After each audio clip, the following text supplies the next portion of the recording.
2022 की समाप्ति होने वाली है और शुरुआत होने वाला है 2023 का। और ऐसे में लोकसभा चुनाव का बिगुल बजने वाला है, क्योंकि 2024 में लोकसभा का चुनाव है और उसके पहले 2023 में उसकी तैयारी की जाएगी।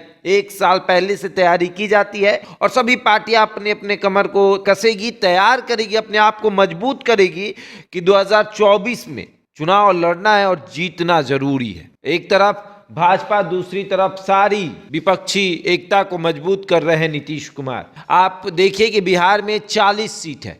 40 सीट पर क्या होगा? 39 सीट पर पिछली बार 2019 में एनडीए की जीत हुई थी, एक सीट पर कांग्रेस की जीत हुई थी। और अब ऐसे में अब क्या होगा? कौन? नीतीश कुमार तो अलग हो गए हैं, नीतीश कुमार आ गए हैं महागठबंधन में। तो अब क्या होगा? भाजपा के साथ कौन है? जहां एक तरफ चिराग पासवान अब पूरा प्रयास कर रहे हैं कि वो भाजपा के साथ चले जाए, तो वहीं दूसरी तरफ उनके चाचा पशुपति पारस भी एनडीए में शामिल हैं। और एक और पार्टी जो है वो प्रयास कर रही है कि वो एनडीए में उसको जगह मिले, और लगभग ये तय भी हो गया है, क्योंकि संजय जायसवाल से मुलाकात हो गई है, नित्यानंद राय से मुलाकात हो गई है, भाजपा के तमाम बड़े नेताओं से उस पार्टी के नेता की मुलाकात हो गई है। और वो पूरी तरीके से तैयारी कर रही है कि 2024 में भाजपा को बिहार में 40 में से 40 सीट दिलवा दिया जाए। अब आपको हम उस पार्टी का नाम बता रहे हैं। पार्टी का नाम है बीजेपीपी, यानी भारतीय जन परिवार पार्टी, यानी पृथ्वी कुमार माली इसके राष्ट्रीय अध्यक्ष हैं। और वो पूरा प्रयास कर रहे हैं, क्योंकि उनका कहना है कि हम भाजपा के लिए लक्ष्मण का रूप अदा करेंगे। यानी हनुमान चिराग पासवान है और मैं लक्ष्मण हूं। मैं भाजपा के साथ हमेशा खड़ा रहूंगा, क्योंकि भाजपा राम की भूमिका में रहती है और चिराग पासवान हनुमान की भूमिका में, तो मैं लक्ष्मण की भूमिका में रहूंगा।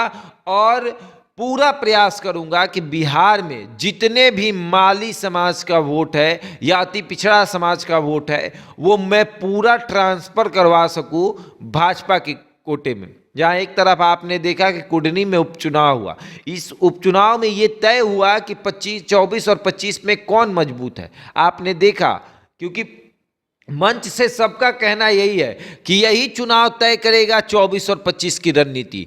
तो कुडनी में भाजपा की जीत हुई और कहीं ना कहीं इस जीत में अहम भूमिका निभा रही थी बीजेपी यानी भारतीय जन परिवार पार्टी, क्योंकि वहां पर कुडनी में भाजपा को समर्थन दे रहे थे पृथ्वी कुमार माली और घूम घूम कर वोट मांग रहे थे। तो ऐसे में चिराग पासवान भी एक दिन गए थे वहां पर, लेकिन 10 दिन तक पृथ्वी माली ने वहां पर अपने लोगों का, अपने समाज का वोट जो है वो इकट्ठा करके भाजपा के कोटे में दिलवा दिया। अब सबसे बड़ी बात कि 2024 में क्या होगा?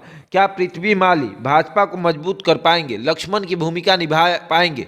कौन ज्यादा मजबूत करेगा भाजपा को, हनुमान या लक्ष्मण? हनुमान यानी चिराग पासवान, लक्ष्मण यानी पृथ्वी माली। कौन मजबूत करेगा भाजपा को और कौन डैमेज करेगा, ये तो वक्त बताएगा। 2024 में लोकसभा का चुनाव है और 22 की समाप्ति है, 23 शुरू होगा और उसके बाद चुनावी बिगुल बजेगा और फिर सभी पार्टियां तैयारी में लग जाएगी कि भैया अब चलो, प्रयास करो, रुकना नहीं है, बैठना नहीं है, चुनाव लड़ना है। और सभी पार्टियां ये प्रयास करेंगी कि इस बार जीत हमारी हो। बहरहाल इस खबर में इतना ही। बने रहे हमारे साथ और देखते रहते इंडिया टॉप।